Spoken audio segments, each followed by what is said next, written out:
ku bilaabeynaa noloshiisii hore. noloshiisii horta Cumar Cabdiqaadir Cartan wuxuu ku dhashay magaalada Muqdisho wadanka Soomaaliya. yoolkiisa ama hadafkiisii hore wuxuu rabay inuu noqdo, macnaha hadafkiisii hore wuxuu lahaa wuxuu rabay inuu noqdo ciyaartoy. ciyaartoy buu rabay inuu noqdo, laakiin maadaama uu jecel yahay kubadda cagta, maadaama uu kubadda jecel yahay, ciyaartoyda jecel yahay, kubadda aad u jecel yahay, hadafkiisu wuxuu rabay inuu noqdo ciyaartoy ah. garsooranimo markaa ma rabin hadafkiisii, laakiin markuu u noqon waayay oo u suurtagali weeday inuu noqdo ciyaartoy professional ama ciyaartoy suu rabay uu noqon waayo, markaas wuxuu doortay inuu noqdo garsoore. markaasuu garsooranimada u soo galayo waxa marka hore professional buu ku noqon waayay ciyaartii, markaas wuxuu soo galay garsooranimada ku soo biiray si uusan uga dhex bixin footballkii. ma fahantu kubadii si uusan uga dhex bixin wuxuu doortay garsoore.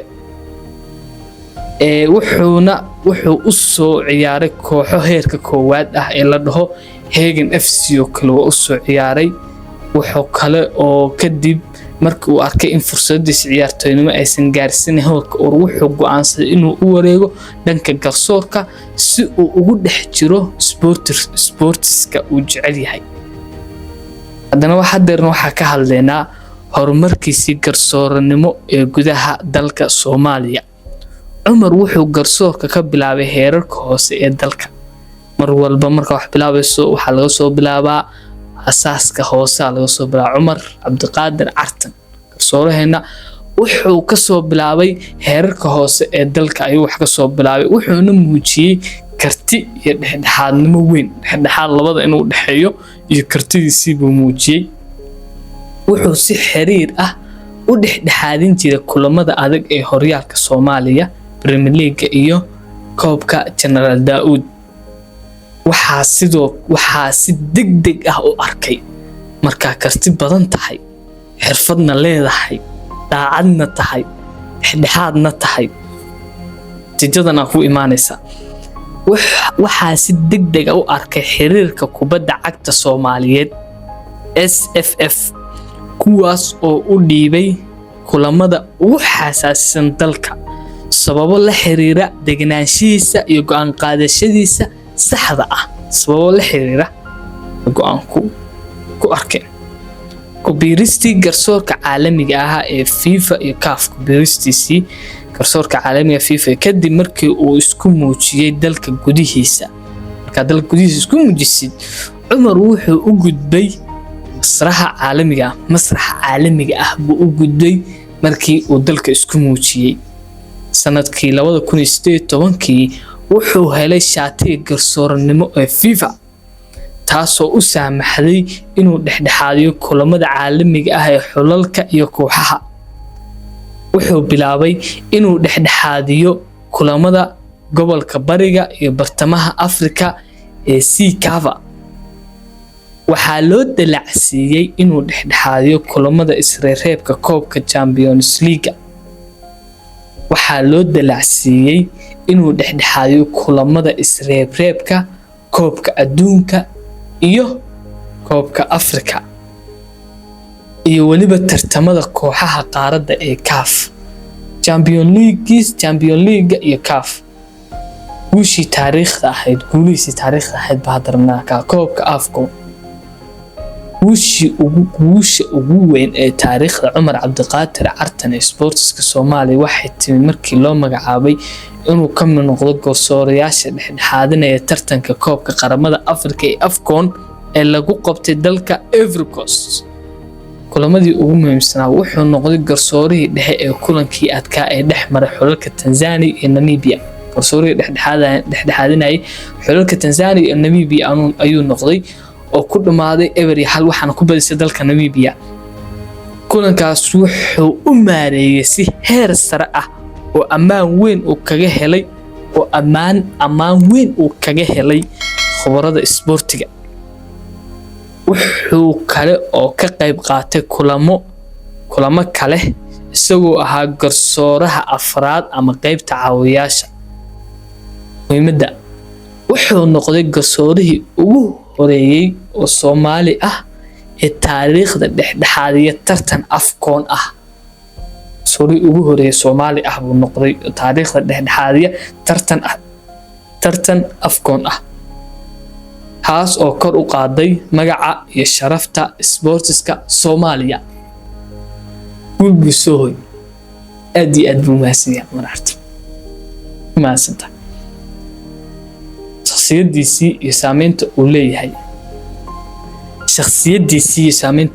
Cumar Cartan ma ahan kaliya garsoore waa astaan muujinaysa in dhalinyarada Soomaaliyeed ay gaari karaan heerka ugu sareeya sportiga caalamka haddii ay helaan fursad iyo dhiirigelin Cumar waxaa lagu yaqaanaa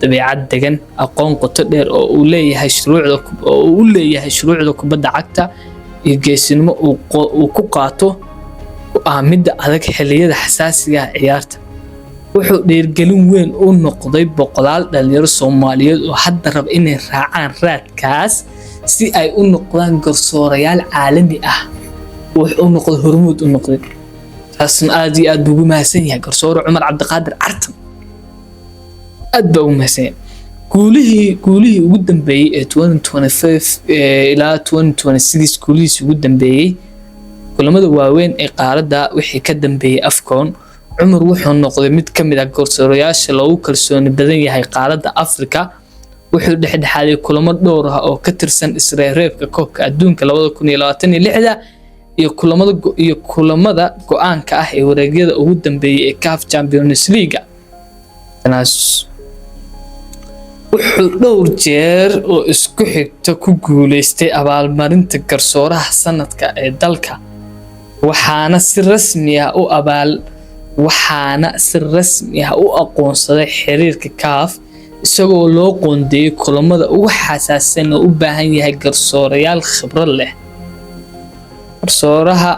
garsoorka dalka gudihiisa wuxuu ka soo shaqeeyay garsoorka Soomaaliya xilli ay jireen caqabadihii macnaha xilliga garsoorka fiiri waxay mahadsanyihiin garsoore inaad dalka Soomaaliya ka noqoto aad macnaha caqabad u tahay sababtoo ah fiiri Cumar Cabdiqaadir Cartan waxa ku dhacay fiiri wuxuu ka soo shaqeeyay garsoorka Soomaaliya xilli ay jireen caqabado amni garoomada oo aan dhameystirnayn iyo cadaadis weyn oo ka imaanaya taageerayaasha kooxaha horyaalka sidaas oo ay tahay wuxuu had iyo jeer ku adkeysan jiray dhexdhexaadnimo iyo inuu sharciga fuliyo taas oo kalsooni weyn u yeeshay dadweynaha garsoorayaasha Soomaaliyeed ma helaan tababaro caalami ah ama agab casri ah oo la mid ah kuwa dalalka kale laakiin Cumar wuxuu ku gudbay dadaal shakhsi ah iyo inuu si joogto ah u baran jiray isbedelka shuruucda FIFA si adag inuu baran jiray dadaalna uu ku gudbay macnaha caqabadaha markay ku haystaan oo kale caqabado adag markay ku haystaan oo kale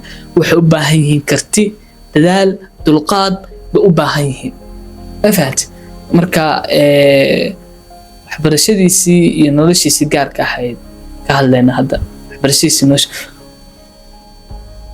Cumar kaliya horta waxaan fahansanayaa Cumar ma ahayn sports oo kaliya ma ahayn wuxuu kale ahaa nin aqoonyahan educator aqoonyahan ah waxbarashada heer sare uu ka gaaray sababtoo ah markaa referee tahay dalal ajaanib ah iyo dalal heer caalami ah baa garsoore noqonaysa waa inaa luqadda Ingiriiska buu aad ugu takhasustay luqadda Ingiriiska buu heer sare ka gaaray hadda kadib referee Cumar Cabdiqaadir garsoore Cumar Cabdiqaadir dhihmeene educatorna waa aqoonyahan Cumar Cabdiqaadirna waa dhihina ninkan heer sare Ingiriis ka gaaray oo wuxuu kaloo dhameeyay oo ka caawisay inuu si hufan u barto luqadaha qalaad ee garsoorka caalamiga looga baahan yahay sida Ingiriiska kale heer buu ka gaaray hambaliyooyinka uu helay kulankii taariikhiga ahaa ee afkoon kadib wuxuu ammaan iyo hambaliyo rasmi ah ka helay madaxda ugu sareysa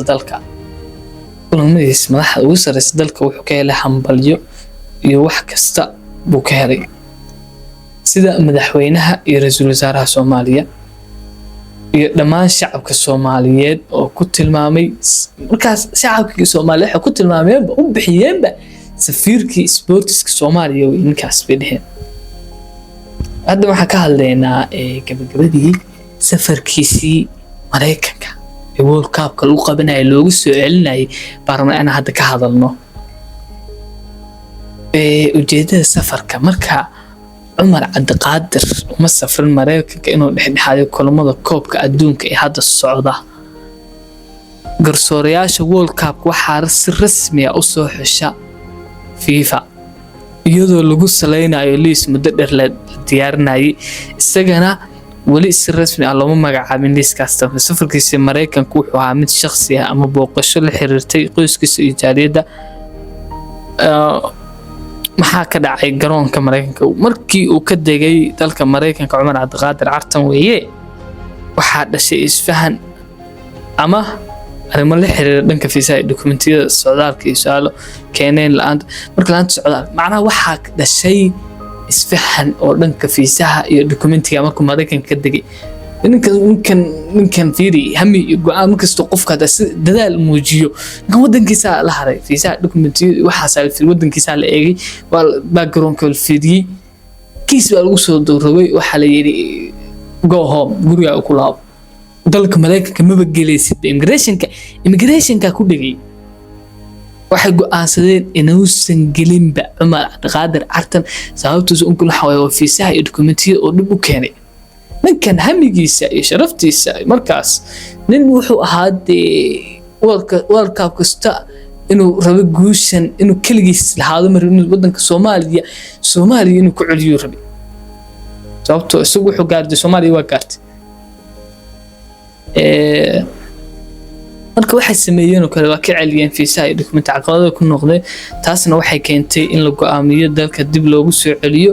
waana caqabad inta badan ku dhacda socdaalayaasha caalamiga marka ay cilado dhanka nidaamka fiisaha yimaada. xiriirka koobka adduunka soo celintiisa mar xiraan sportska edbin macnaha lama xiriirin waxyaabahaas koobka adduunka marka hore nidaamka tartanka uma uusan marka Cumar Cabdiqaadir Cartan ninkaas Cumar Cabdiqaadir Cartan haliyeena waa sharafteena waa erdigeena waa geesigeena. ninkaas hadduu damo dalka Soomaaliya waa dantay. taariikhdiisa maanta waxa uga hadlaya waxa weeye waa nin anaga dhan hormud noo ah, anaga dhan la rabo inaan ku dayano, waa nin anaga dhan role model. war aniga role modelka isaga ah TikTok isaga ay saaran sawirkiisa, Facebook isaga ay saaran role model buu yahay.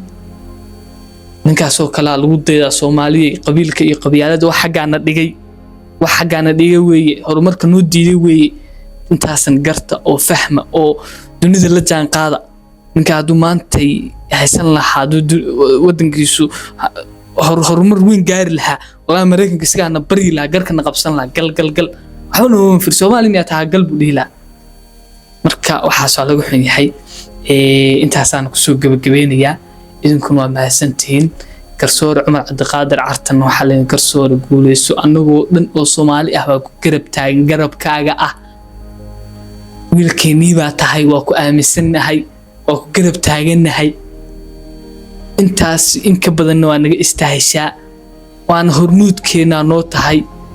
fadlan waxaan ka codsanayaa inaad igu soo biirtaan oo wax walba aad ka fahantay muuqaalka commentiga ku soo qortid hoose, like-na dhahdid, share-na dhahdid, subscribe-na dhahdid.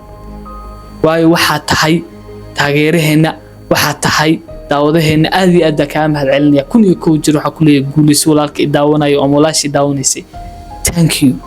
maalin wanaagsan ama habeen wanaagsan waxay intahay wanaagsan.